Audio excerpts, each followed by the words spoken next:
Pada saat itu aku menjadi volunteer dan aku tidak dibayar. Tapi aku Hmm. dapat apa? Aku dapat ilmu, aku dapat belajar, dan aku dapat relasi. Relasi itu tuh penting banget. Yes. Kenapa? Karena itu tuh long term investment kita. Urip iku urup. Jadi kita hidup tuh untuk manusia. Dan aku dari dulu tuh aku selalu punya teman yang selalu aku jaga. Maka dari itu aku tuh punya banyak teman banget. Terus? Dan lagi-lagi ini yang punya ternyata temanku sendiri yang cuma 1 tahun sekolah di SMA aku dulu. Kenapa aku bukan nasi uduk? Itu cuman satu pemikiranku, bukan mendapatkan untung bonus, tapi aku dapetin teman baru lagi di situ. Wujud tidak terwujud, yang penting tetap sujud.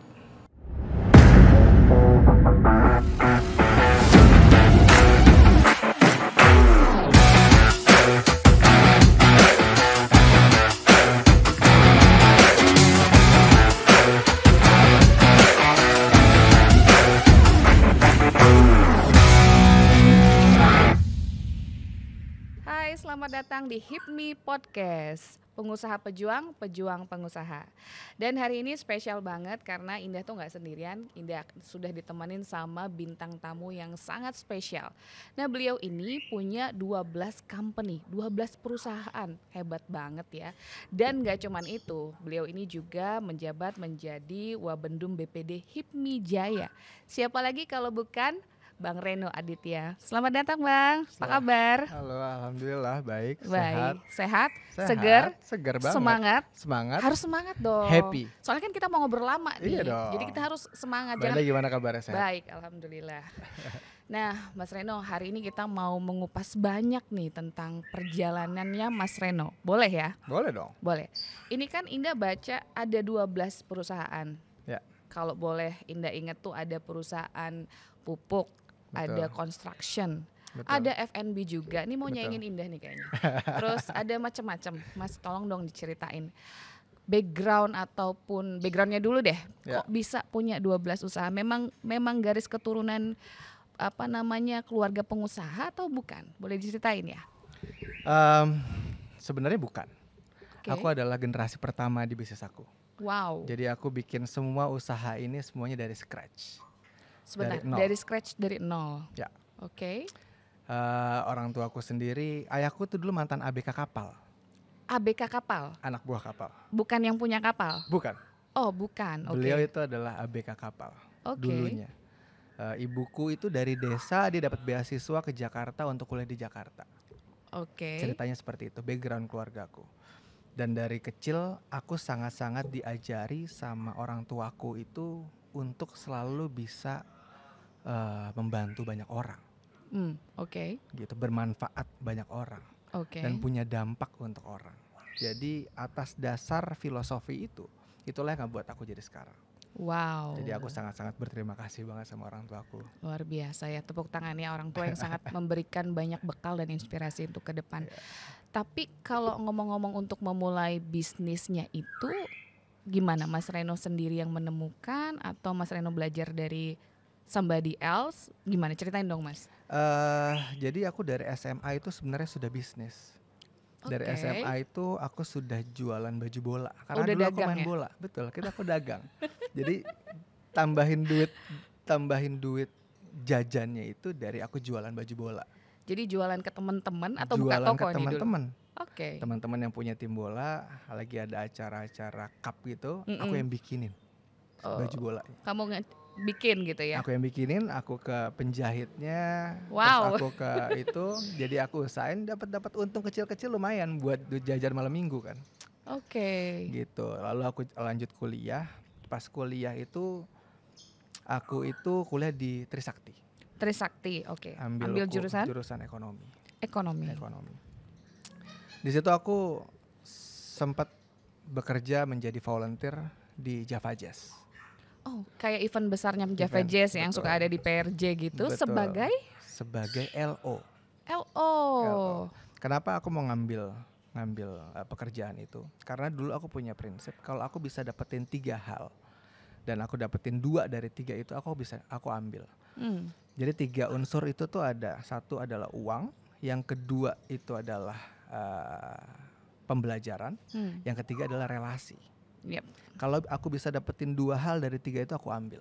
Pada saat itu aku menjadi volunteer dan aku tidak dibayar. Tapi aku Hmm. dapat apa? Aku dapat ilmu, aku dapat belajar, dan aku dapat relasi yang sampai sekarang dari dulu aku zaman kuliah sampai sekarang aku masih berteman gitu. Dan menurut aku tuh relasi itu tuh penting banget. Yes. Kenapa? Karena itu tuh long term investment kita. Hmm. Kita nggak ada yang pernah tahu kita nanti jadi apa, atau teman-teman kita jadi apa, atau kita membutuhkan mereka, atau mereka membutuhkan kita.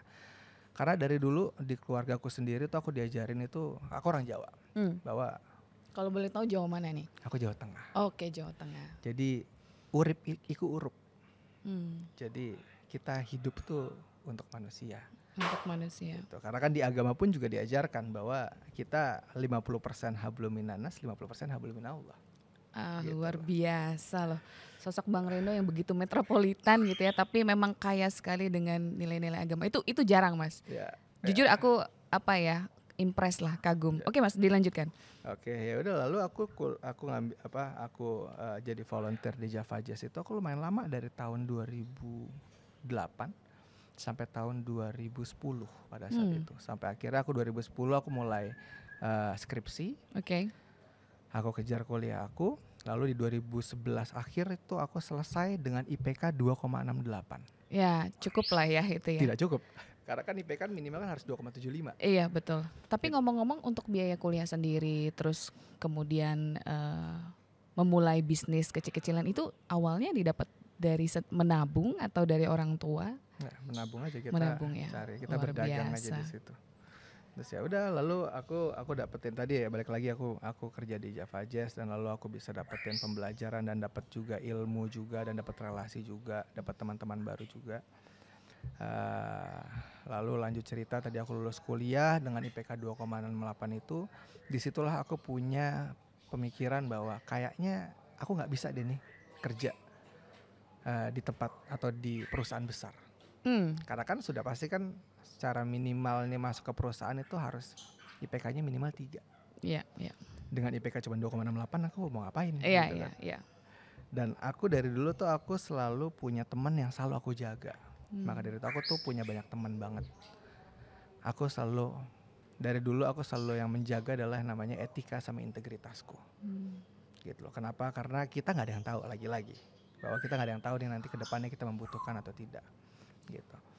Lalu aku lulus kuliah dengan IPK 2,68. Aku hubungin salah satu teman SMA aku yang pada saat itu dia kuliah di Padang. Oke, terus? Aku hubungin dan dia lagi bisnis di sana dan sambil kuliah. Aku tanya sama dia, lo lagi ngapain? Lagi bisnis nih gitu. Gimana bisnis lo? Hancur-hancuran bro, dia bilang kayak gitu. Ini cerita real deh. Iya, iya. Lalu abis itu sekolah lo gimana? Iya nih gue udah 3 kali sidang gak lulus-lulus, dia bilang kayak gitu. Wah sama dong bro. Senasib dong. Senasib dong. Di PK gue juga cuma 2,68 nih. Yaudah deh lo ke Jakarta deh, kita ngobrol di Jakarta. Oke. Pada saat itu 2011 akhir sampai saat ini aku berpartner sama beliau. Wow. Yang pertama aku lakukan adalah pada saat itu aku buka, apa nih kita mau ngapain? Akhirnya kita buka Alibaba.com. Oke. Kita buka Alibaba.com, lalu kemudian kita cari barang, akhirnya dapat satu barang. Kebetulan barangnya barang Malaysia. Barang Malaysia itu kita coba hubungin dan dibalas sama mereka, dan dia bilang gue punya representatif di Indonesia, dia bilang gitu. Barangnya itu berupa apa tuh Mas kalau boleh tahu? Itu gas generator. Gitu. Lalu abis itu dia bilang ada representatif di Indonesia. Lalu akhirnya aku hubungin representatif di Indonesia, dan ternyata pemilik perusahaan yang representatif di Indonesia itu adalah orang tuanya temanku. Muter di situ aja ya. Orang tuanya temanku satu lagi. Oke. Akhirnya aku coba ngobrol sama mereka, aku buka komunikasi, aku ngobrol, akhirnya aku punya deal bahwa oke, gue jualin deh barang lo. Gitu. Yaudah kita yang pertama kita lakukan apa? Kita bikin perusahaan dulu deh, kita bikin perusahaan, ya udah, tapi nanti hasil penjualannya itu untuk pemasukan sebagai perusahaan. Jadi kita sebagai distributornya lah. Kita sebagai salesnya lah gitu. Itu barangnya itu ada 3. Gas generator oksigen, gas generator nitrogen, dan gas generator hidrogen pada saat itu. Sorry, kenapa kok bisa memilih apa namanya gas untuk nitrogen, oksigen. Oksigen. Kan kalau aku lihat kan backgroundnya ekonomi nih, ya kan, bukan Ya. bukan yang pertambangan atau Ya. bukan yang insinyur atau Ya. apa segala macam. Itu memang melihat peluang saat itu Mm-mm. atau memang pada saat itu ini yang barang dicari-cari orang nih. Karena Coba. menurut aku itu untuk gas generator oksigen khususnya itu tuh menarik banget. Hmm. Kenapa? Karena kita sekarang hidup di di dunia ini dengan udara tuh dengan purity-nya oksigennya itu mungkin aku kalau nggak salah sekitar 60-an%. Nah, kalau untuk medical itu kan harus 94% purity yang dibutuhkan untuk medical. Kenapa aku sangat-sangat tertarik dengan barang ini? Karena ini adalah barang yang bisa membantu banyak orang. Balik lagi seperti tadi yang aku bicarakan. Apa sih mimpiku? Aku mimpinya aku suka bantu orang. Dan aku setelah aku research bahwa banyak banget angka kematian di Indonesia karena mereka kekurangan oksigen. Gitu. Kalau Mbak Indah tahu ada oksigen sebesar ini, tahu? Itu di daerah Jawa itu mereka penjualannya tuh kurang lebih sekitar harga 70.000 per tabung. Oke. Di daerah Sumatera 150.000 per tabung. Daerah Kalimantan 250.000 per tabung. Sampai ke Papua itu harganya 800.000 per tabung. Kenapa? Karena masalah logistik, ya kan? Karena pabriknya pada saat itu kalau nggak salah itu hanya ada di Jawa Timur dan di Jawa Barat, gitu loh. Jadi mereka pendistribusiannya mereka susah, gitu. Dan ini adalah salah satu solusi buat mereka. Kenapa? Ini ada generator gas yang bisa menghasilkan oksigen dengan purity yang dibutuhkan oleh medical. Jadi dari udara bebas ini dia saring, dia jadikan oksigen yang dibutuhkan oleh medical. Akhirnya aku coba jual lah ini. Aku bikinin sistem kerja sama operasional. Lalu kita jual, kita kontrak ke beberapa rumah sakit yang memang rumah sakitnya itu rumah sakit di daerah-daerah terpencil, gitu loh. Sampai akhirnya aku menjual barang ini ke salah satu daerah di daerah Kalimantan Tengah pada saat itu. Aku lagi masang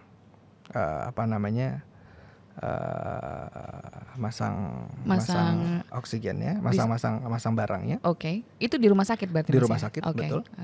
Itu di sebelahnya tuh ada perusahaan kelapa sawit dari daerah Kalimantan, gitu. Lalu aku coba hubungin mereka. Terus akhirnya aku ketemu sama tim procurementnya mereka. Dan mereka bilang ya udah coba presentasiin aja. Akhirnya coba kita presentasiin lah, karena salah satu barang kita yang dibutuhkan oleh kelapa sawit adalah gas generator hidrogen. Gitu. Salah satu produk kita juga. Setelah kita ngobrol-ngobrol sama mereka, lalu aku coba cari tahu yang punya siapa. Terus? Dan lagi-lagi ini yang punya ternyata temanku sendiri yang cuma 1 tahun sekolah di SMA aku dulu. Ini punya orang tuanya. Gitu. Jadi secara kebetulan tuh kok bisa semua nyambung ya, berarti semua memang yang di atas tuh membuka jalan untuk Mas Reno dan tim gitu. Betul. Lanjut Mas. Lalu abis itu aku coba ngobrol sama akhirnya aku telepon, ini punya lo bukan, aku bilang gitu. Iya, ngapain lo di sana, dia bilang kayak gitu. Itu punya bokap gua, gue bilang gitu. Oh yaudah ketemu dong. Ya udah akhirnya aku ngobrol sama temanku, aku tanya, aku bilang apa yang lo butuhin. Setelah aku research tentang perusahaan kelapa sawit, hampir 60% atau 70% pengeluaran terbesarnya mereka untuk pupuk. Karena itu makanannya mereka. Ya kan? Aku bilang, ya udah bisa nggak gue masukin pupuk? Dia bilang lo nggak mungkin bisa. Kenapa? Karena ini udah pemain besar semua yang main. Kalau lo bisa masukin, I'm in. Pada akhirnya dari tahun 2013 akhir itu sampai sekarang aku main pupuk. Wow. Jadi sekarang pupuk.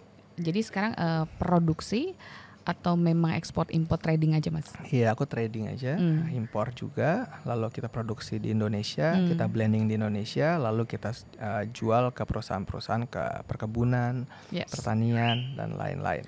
Tapi sebelum itu juga dari yang perjalanan aku dari 2012 ke 2014 itu sampai aku menemukan yang pupuk itu, aku sebenarnya jualan nasi uduk di pinggir jalan, Mbak Indah. Terus? Ini beneran, ini namanya nasi uduk baba di Cipete dulu aku bikin, di Ica Hair Salon situ. Ica Hair Salon, namanya nasi uduk baba. Nasi uduk baba ya. Kenapa aku buka nasi uduk?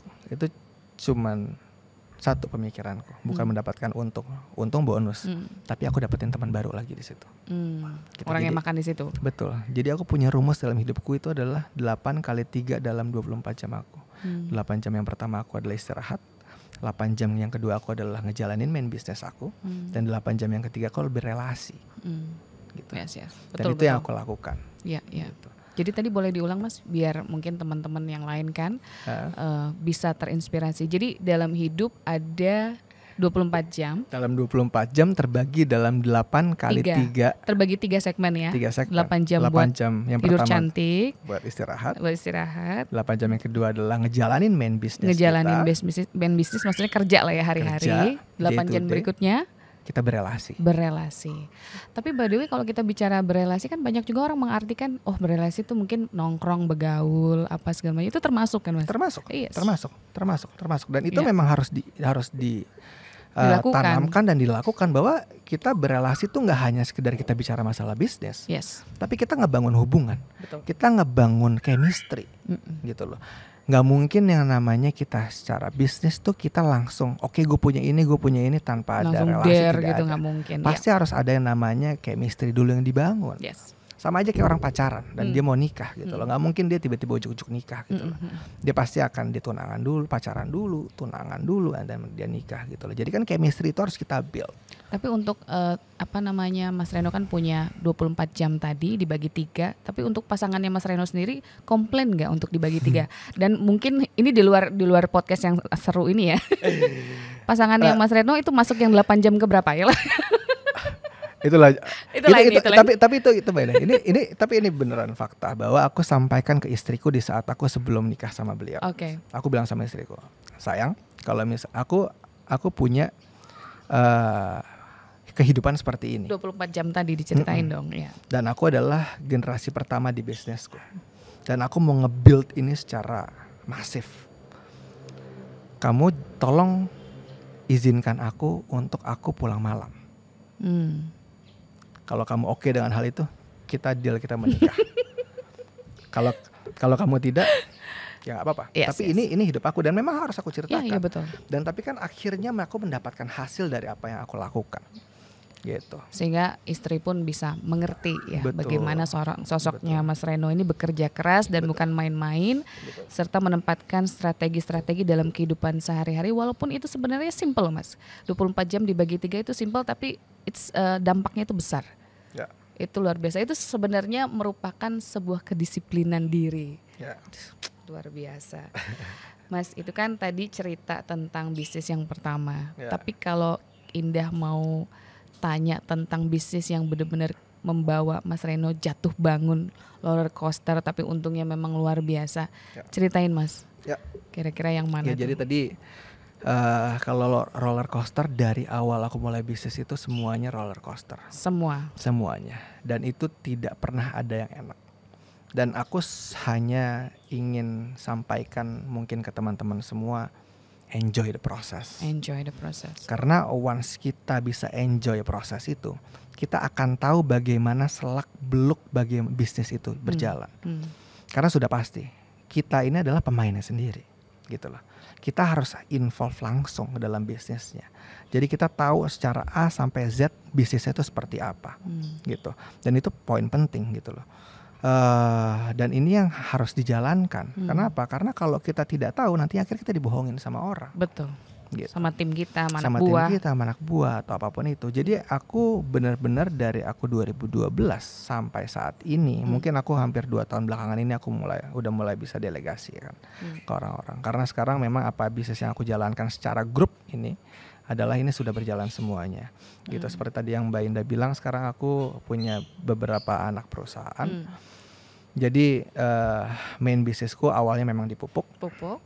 Di pupuk kita supply atau trading ke perkebunan dan pertanian. Kita main B2B dan kita main B2C juga, kita main retail juga di situ.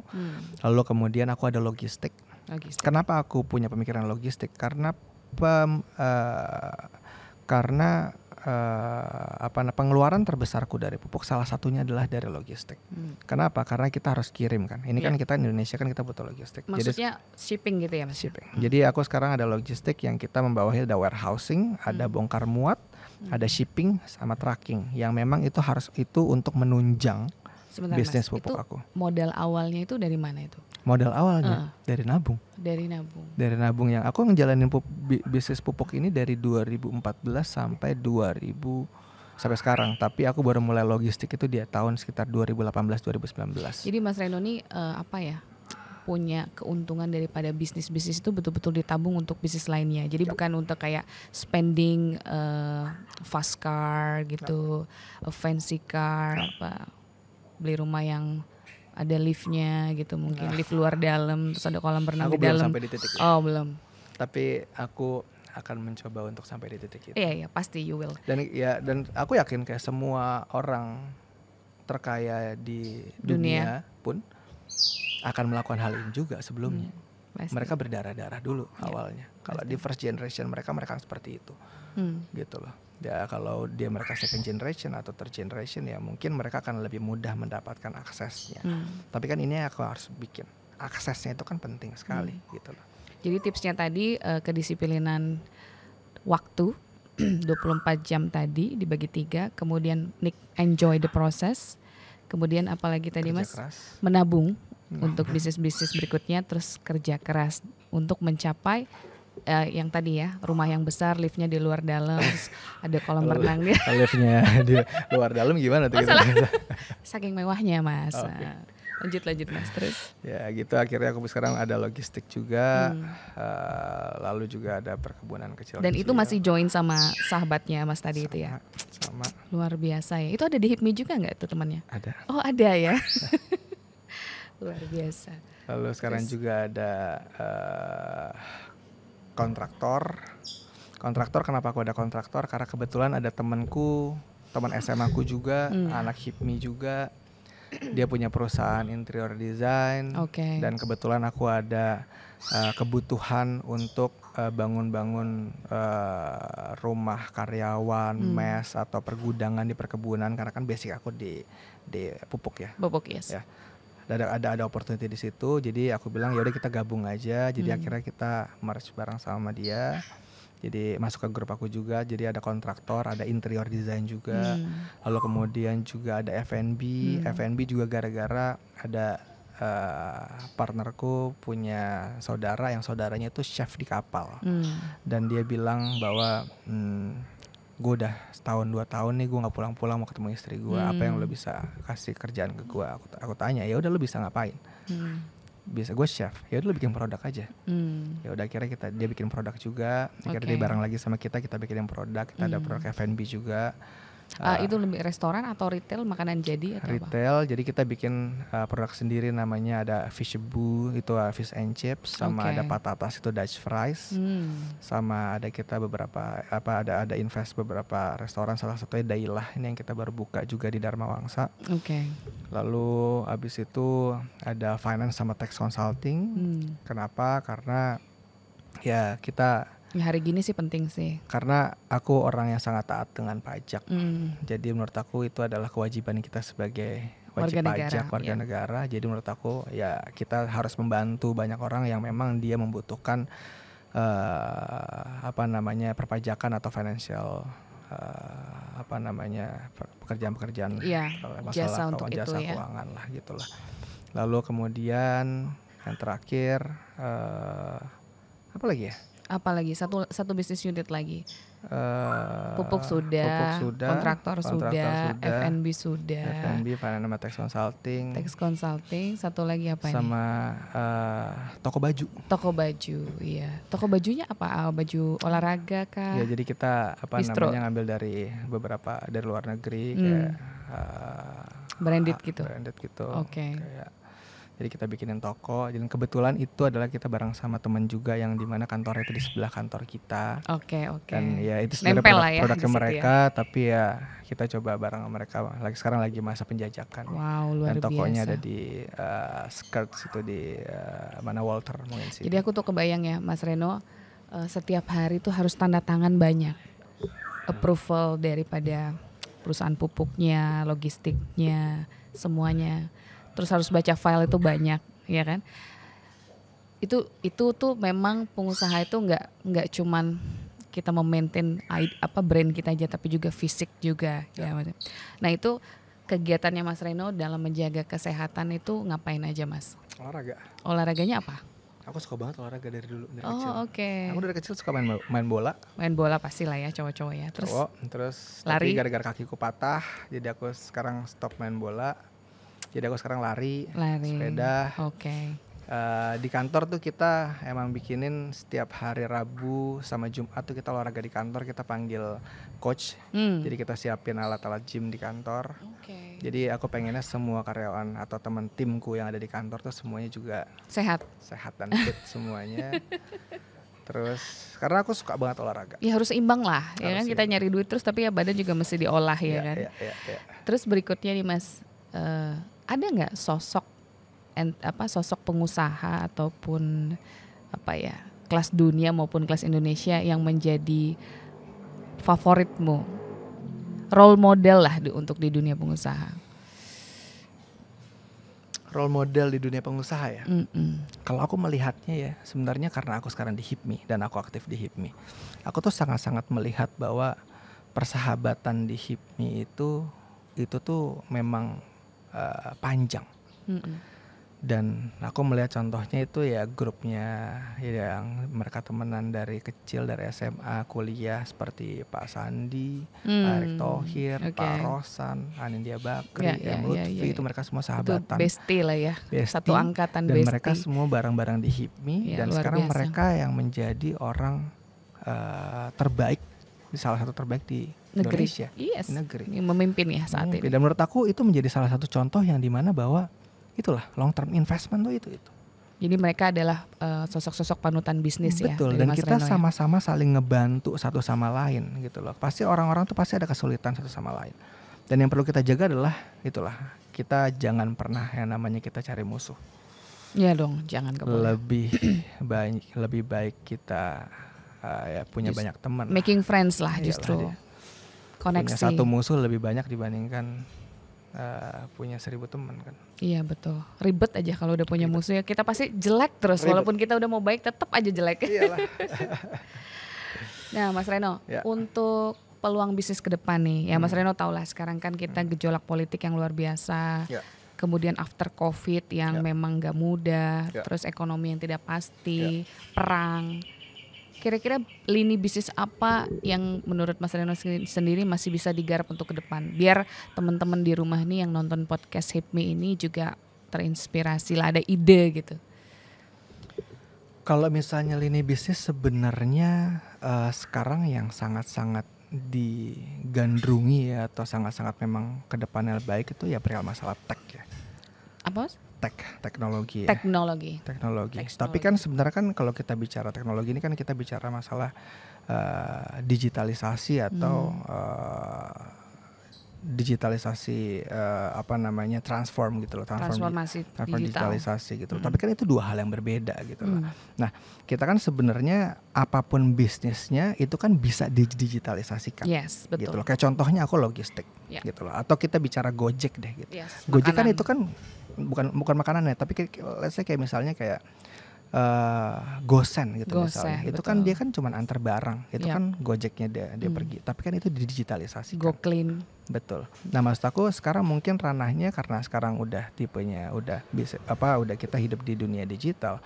Mungkin arah-arahnya ke arah sana juga. Tapi jangan pernah dilupakan juga bahwa secara konvensional bisnisnya juga harus bisa lebih dijalankan juga gitu. Masih banyak banget bisnis-bisnis yang bisa kita jalanin ke depannya gitu. Yap. Gitu. Kurang lebih seperti itu. Cuman ya sekarang kan kita sama-sama tahu bahwa kayak kemarin Pak Jokowi itu sempat bilang gitu, di 2030-an itu akan menjadi bonus demografisnya Indonesia. Gitu. Ledakan penduduknya. Bonus demografisnya karena banyaknya usia produktif di Indonesia di tahun 2030-an. Dan kita menuju Indonesia Emas 2045. Nah, itulah sebenarnya kita gunanya di situ. Maksud aku adalah kita harus prepare dengan dari hal sekarang. itu. Karena menurut aku ini akan menjadi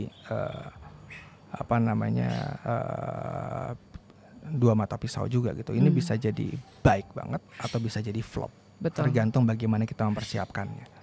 Betul. Nah, pertanyaan berikutnya nih Mas Reno, Ya. bagaimana strategic thinking yang dijalankan dalam membangun bisnis? Strategic thinking yang menjalankan untuk bisnis itu lebih ke arah sebenarnya lebih ke arah intuisi kita seperti apa. Intuisi kita tuh sebenarnya tuh kita tuh melihat secara bisnis itu kayak gimana. Feeling gitu ya Mas ya? Feeling, dan kita kekuatannya ada di mana. Betul. Secara big picture-nya, bahwa kalau misalnya kekuatan kita lebih ke arah misalnya operasional, atau kita bicara masalah finance, atau kita bicara masalah apa yang lain-lain, ya kita coba maksimalkan di situ. Oke. Gitu. Kayak aku orang yang sangat lapangan sekali. Gitu. Aku bukan orang pintar Di belakang meja gitu. bukan di belakang meja. Aku lebih untuk bisa komunikasi dua arah sama orang, negosiasi, konsolidasi, dan kita bicaranya ke depannya tuh lebih strategik gitu loh. Dan itu yang memang intuisi aku yang memang harus aku jalankan, dan itu yang mau aku depanin terus gitu loh. Jadi ya mungkin menurut aku lihat dari kemampuannya teman-teman semuanya seperti apa. Kalau memang itu kemampuannya besar di sana, ya terus didorong ke arah sana. Gitu. Betul. Jadi memang apa-apa tuh kalau kita melakukannya dengan feeling, dengan intuisi yang tepat, insya Allah hasilnya juga akan maksimal. Betul. Gitu ya Mas ya. Betul. Nah, untuk sekarang ini kan bisnisnya kan banyak nih Mas Reno. Mas Reno sendiri tuh dalam menganalisis terus decision makingnya itu memang selalu Mas Reno atau memang harus ada kayak teman sama timnya juga? Saat ini. Ya, kalau dari kemarin kita udah hampir 12 tahun sekarang aku berbisnis ya. Ya memang kita selalu ngebagi sama partnerku sendiri. Kita terus brainstorming, kita terus adu argumen. Kita terus, karena aku juga seumuran juga sama dia. Kita terus untuk challenge satu persatu gitu loh. Tapi tetap bahwa semuanya itu untuk kebaikan perusahaan kita atau kebaikan bisnis kita sendiri. Okay. Nah, tapi yang sudah dipastikan adalah bahwa pendelegasian itu sangat penting. Jadi secara decision makingnya adalah kita bikin, tapi tetap pendelegasiannya untuk pekerjaannya itu mereka semuanya per setiap jenjang itu atau per setiap bagian itu mereka punya keputusan sendiri yang mereka buat gitu loh. Jadi kita bisa bikin per layernya sendiri. Oke. Ya kurang lebih kayak gitu. Jadi sudah ada plot-plotnya ya Mas ya. Betul. Karena kita tidak bisa yang namanya kita sebagai leader nih kita selalu mikirin sendiri semuanya. Kita tetap harus ada pendelegasian. Iya pasti. Delegasi itu penting banget. Dan kita harus transform itu bahwa kita harus bisa menimbulkan bahwa mereka itu adalah yang punya perusahaan juga, gitu loh. Jadi once mereka merasa bahwa itu perusahaannya mereka dan mereka ada hati di situ, mereka akan lebih gila lagi kerjanya. Betul. Gitu, dan itu yang perlu kita tanamin terus-menerus ke mereka, bahwa ini loh pekerjaan kita. Lo start ini bareng-bareng sama gue dari awal. Once ini perusahaan besar, kalian juga yang mendapatkan hasilnya. Betul. Gitu loh. Itu yang selalu kita tanamin ke mereka. Jadi sekarang total all employees udah ada berapa nih Mas? Nggak banyak, kurang lebih sekitar 40-50an lah. Wow, luar biasa juga tuh, banyak juga lah. Dan isinya semuanya teman-temanku.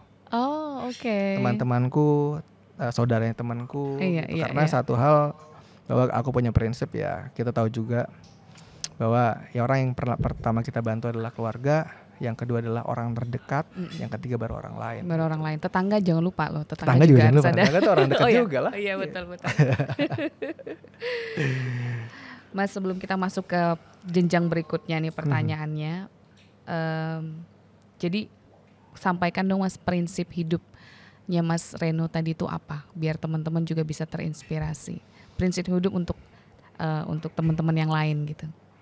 Prinsip hidup aku tuh sebenarnya sama seperti mimpiku di awal, bahwa hidup itu untuk orang. Oke. Hidup itu untuk orang, maksudnya bermanfaat untuk orang lain. Hidup itu untuk orang. Hidup itu untuk orang, oke. Kita hidup beriringan, kita makhluk sosial. Kita harus punya manfaat buat mereka, kita harus bisa bantu mereka, dan yang terakhir adalah kita harus punya dampak juga buat orang banyak. Betul. Jadi apa yang Mas Reno lakukan tuh orang lain merasakan nikmatnya juga gitu ya Mas ya. Ya, sudah pasti. Seperti salah satunya itu kan membuka lapangan pekerjaan juga. Sudah pasti. Luar biasa. Sudah pasti. Dan menurut aku itulah yang perlu sekarang kita jalankan, bahwa kita pemikirannya ini adalah kita harus bisa memberikan informasi bahwa ke teman-teman semuanya atau ke masyarakat luas bahwa pengusaha itu tuh baik loh. Iya. Pahalanya banyak loh. Iya. Gitu. Nggak mudah tapi ya ada manfaatnya besar. Betul. Jadi kalau Mas Reno nanti punya teman terus bilang, Ren gue lebih baik, Mas Reno setuju mana nih? Lebih setuju orang itu menjadi karyawan atau lebih menjadi entrepreneur? Entrepreneur jelas. Entrepreneur. Jelas. Tapi nggak semuanya bisa jadi entrepreneur kan ya? Entrepreneur tuh nggak mudah loh. Perjuangannya itu. Semua bisa jadi entrepreneur asal dia mau. Gitu. Sekarang kita di Indonesia sendiri, kemarin Pak Jokowi pas acara Silatnas, mungkin Mbak Ina dengar juga ya, di tahun 2014 beliau menjabat sebagai presiden, dan itu masih sekitar 2,4%. Lalu pada saat ini 2024 berarti udah 10 tahun naik ke 3,4%. Gitu. Tapi kemarin Pak Agus Gumiwang juga bicara bahwa ini akan dinaikkan ke angka 3,8 sampai 3,9%. Wow. Tapi secara keseluruhan di Asia Tenggara itu kewirausahaan itu udah di atas 4% semua. Bayangin. Berarti sekarang peran kita di mana? Gitu loh. Kita harus bisa memberikan pemikiran atau ideologi kita untuk bisa merubah mereka, bahwa yang tadinya mereka lulus kuliah mau jadi PNS dengan hidup aman dan nyaman. Tapi untuk menjadi entrepreneur gitu loh. Karena sekarang untuk jadi entrepreneur tuh sekarang udah kita banyak sekali peluangnya, banyak caranya. Betul. Dan aksesnya sangat terbuka, sangat mudah betul. gitu loh. Kita ada akses perbankan, akses pasar, akses apa yang dikasih sama pemerintah. Dan menurut aku itu jadi salah satu yang mungkin harus bisa dijalankan untuk bisa meningkatkan kewirausahaan di Indonesia khususnya. Jadi intinya untuk menjadi entrepreneur itu sekarang udah nggak sesusah zaman dulu. Udah nggak sesusah zaman dulu. Betul sekali. Betul. Nah, Mas Reno, sekarang kita masuk ke pertanyaan HIPMI nih. Oke. Kira-kira Mas Reno kan akan maju nih, ya kan? Aku dengar kan, tapi udah pasti lah ya. Insya Allah. Menjadi Caketum HIPMI Jaya. Insya Allah. Bismillah, amin. Persiapannya udah sampai mana, Mas? Persiapannya alhamdulillah semuanya masih on track dan udah. On track. Strateginya apa ini? Strategi cuma satu. Apa itu? Bagaimana kita menang. Iya. Ya apa yang dilakukan Mas Reno? Semuanya kayaknya. Yang kita lakukan sudah pasti lah. Ini HIPMI ini kan organisasi yang sudah bergerak dong ini sekarang. Sudah alhamdulillah udah. Masif atau pasif atau ya terus berjalan aja, karena aku saat ini kan aku diamanahin sama ketua umum kan menjadi wakil bendahara umum kan. Oke. Jadi ya, dan aku menjadi ketua golf juga di HIPMI Jaya sekarang kan. Ya yang aku lakukan memang harus lebih ekstra dibandingkan calon-calon yang lain. Kenapa? Karena aku tidak punya basis. Bahwa di HIPMI Jaya sendiri kan one man one vote. Yes. Tapi ini aku ambil resiko ini, kenapa? Karena ya ini memang hati nuraniku yang bergerak. Ini aku tidak ada suruhan siapapun, tidak ada paksaan siapapun. Ini berdasarkan apa yang aku mau. Mas Reno sendiri untuk menjadi Caketum itu, untuk menjadi ketua HIPMI Jaya itu goalsmu apa, Mas? Goalsku simple sekali. Apa aku cuma mau seperti apa yang di awal aku lakukan, apa yang aku bicarakan sama Mbak Indah tadi. Bermanfaat untuk organisasi, bermanfaat untuk anggota, dan dampak keluarnya terhadap khususnya Jakarta. Apa yang kira-kira kita bisa perbuat sebagai HIPMI Jaya, organisasi pengusaha muda terlama di Indonesia. Oke. Kita harus punya dampak yang lebih masif. Gitu. Betul. Khususnya untuk warga Jakarta sendiri apa sih peran kita itu ya. Betul. Jadi nggak hanya seorang pengusaha, entrepreneur, tapi kita sebagai warganya DKI ini apa gitu. Betul, Bisa betul. kita sumbangsih apa. Betul. Ya Mantep, mungkin Mas. itu yang bisa kita jalanin. Yes. Ya aku cuma punya niatan baik, punya ikhtiar aja ya. Mudah-mudahan kalau Allah izinin ya kita jalanin. Kalau Iya. Allah nggak izinin juga ya ini akan menjadi satu pembelajaran hidup aja kan. Iya betul. Yang Gitu. penting kan niat baik pasti ada jalan. Betul. Amin. betul. Terus apa ya? Kan Mas Reno udah di HIPMI udah berapa tahun nih Mas kira? Aku masuk 2018, jadi kurang lebih 2018. sekitar 6 tahun Oke. berHIPMI. Boleh dong Mas sampaikan pesan-pesan sama teman-teman di rumah yang mungkin belum mengerti banget apa sih manfaat, apa sih yang kita dapatkan dalam berHIPMI itu apa Mas? Dan Oke. kalau mereka ingin gabung di HIPMI itu apa sih nilai poin utama yang bisa kita katakan ke mereka gitu? Ya sebenarnya simpel aja sih sebenarnya. Kalau saya mau bicara, kenapa teman-teman harus masuk HIPMI? Karena apa? Tadi seperti yang saya bilang bahwa kita ini networking atau berelasi itu tuh kita long term investment. Balik gitu lagi loh. ke situ Balik ya, lagi ke iya. situ. Itu balik lagi ke situ. Karena di Kenapa? HIPMI itu gede banget dan banyak anggotanya. Iya, as simple as kita sekarang punya teman 100. Kita dapat opportunity 10% dari situ. Iya. Tapi sekarang once kita masuk HIPMI, kita punya lebih banyak teman lagi. Kita punya lebih banyak orang yang dikenal lagi. Kita tambah teman lagi, taruhlah 1000. Dapetin opportunity 10% lagi pasti kan lebih besar secara opportunity. Iya, pastinya. Itu sebenarnya paling simpelnya seperti itu. Iya, Jadi ya menurut saya yang nggak mungkin jadi mungkin di HIPMI gitu. ya mungkin jadi mungkin. Benar banget. Luar Gitu. Dan biasa. kita nggak ada yang tahu entah mungkin Mbak Indah ntar jadi menteri atau jadi apa kita nggak ada yang tahu. Amin. Pokoknya nanti Mas Reno juga jadi menteri, inget-inget ya. Amin. Nanti ambil cateringnya dari aku bisa. Siap. Tetap ya ujung-ujungnya dagang ya Cin. Ya gitulah manfaat daripada HIPMI. Ya. Jadi buat teman-teman semua nih yang mau gabung HIPMI, ayo gabung HIPMI karena memang di HIPMI itu kita belajar banyak banget. Belajar making friends, terus kita juga punya banyak relasi. Kita belajar leadership juga, kita belajar mengenal ternyata banyak loh entrepreneur lain. Betul. Yang memang firm berjuang, yang memang punya proses yang luar biasa. Contohnya Mas Reno nih luar biasa.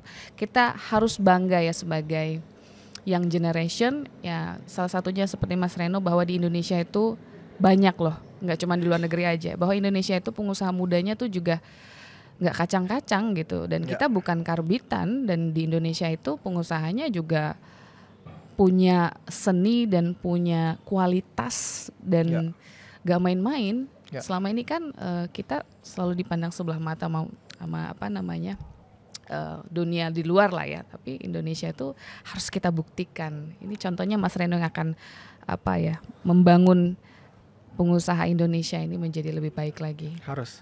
Itu tugas kita dan kewajiban kita sebagai warga negara Indonesia. Yes, mantap. Kita salaman dulu Mas ya sebagai HIPMI. Oke Mas Reno, ini terakhir ya. Ada nggak kira-kira pesan-pesan yang mau disampaikan? Silakan Mas.